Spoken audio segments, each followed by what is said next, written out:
Hello. Ganito gamitin ang icon para sa TikTok. Tuturo ko sa inyo kung paano gamitin yung icon. Alternative to sa V8. And maliit siya, handy, battery operated. So, pwede nyo siyang dalhin anywhere. So, model Icon IKPSK12 Portable Live Sound Recorder. Mabibili nyo siya sa Lulu Hypermart kung nandito kayo sa Middle East. Para siya mag-work as a para may music yung inyong live, especially gusto nyo ng may karaoke, kailangan nyo to. Kung meron kayong Android phone, siyempre piliin nyo na lang yung port kung Type-C or micro USB or siguro iPhone.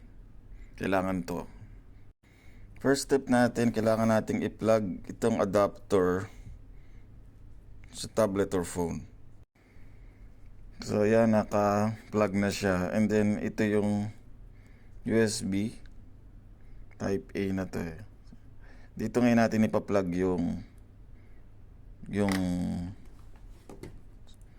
itong ating Icon PSK12 Portable Live Sound Recorder. Dito natin siya ipa-plug using yung supplied sa box na micro USB cable. Okay, so naka-plug na siya. Kita nyo, naka-plug na to sa tablet. Diretso doon sa portable sound card natin. And then, ipi-pair natin yung Bluetooth doon sa isang phone.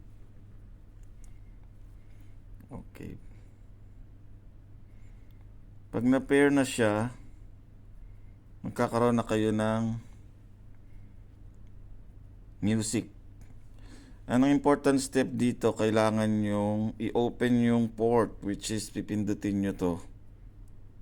Pipindutin nyo to, sasabihin yan internal closing, internal opening. So, kailangan naka-internal opening siya.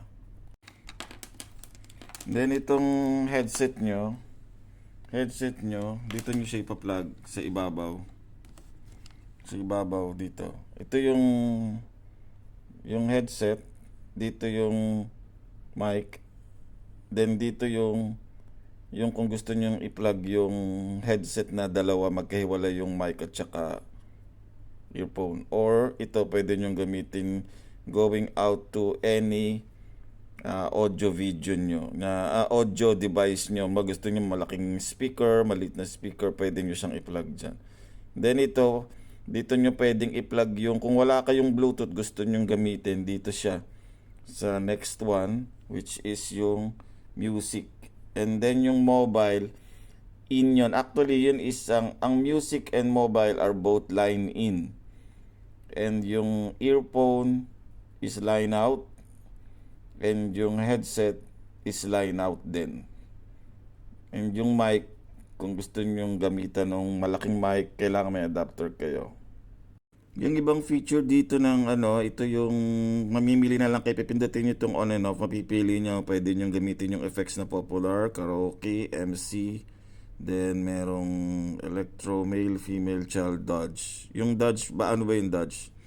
Yun yung pag may music, may background music, and then bigla ka nagsalita, hihina yung music automatically, and then pag tumigil ka magsalita, lalakas ulit yung music, so you don't have to control the volume. Then ito yung mga effects niya, yung applause, awkward, laughter, appearance, kiss me. Yan ay yung mga palakpak, mga kiss, mga kung ano-ano mga sound effect. Ito lang yung PC internal playback. Ito yung importante talaga na i-on nyo para makinig yung karaoke music nyo. Ang advice ko lang sa inyo, mas mabuti siguro pag ginagamit nyo siya, i-battery operated nyo lang siya instead na i-keep nyo siyang naka-charge. Kasi actually nasira ko to. Anong nangyari kasi nag-live ako o live or sumasali ako sa live, then pinabayaan ko lang siya nag-charge na overcharge siya. So ngayon, hindi na ngayon siya nag-charge ng full, palagi na lang siyang 50% and then umikli na yung lifespan ng battery niya. Kaya kung bibili kayo nito, mas maganda battery lang, i-charge nyo, then battery lang, and then pag naubos na, Basta nakita nyo na full na, tanggalin nyo na yung battery, yung charging.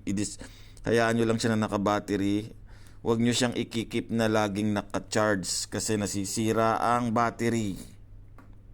Ngayon lang, yun lang. Ganun lang siya kasimple. So in summary, ulitin ko, itong headset nyo na may mic, yung normal na phone headset, dito nyo siya ipa-plug sa headset. Kung gagamit kayo ng headset na pang computer, hiwala yung mic at earphone, dito nyo siya ipa-plug separately. Kung gusto nyo ng extra speaker, dito nyo siya ipa-plug kung gusto nyo ikabit sa malaking speaker.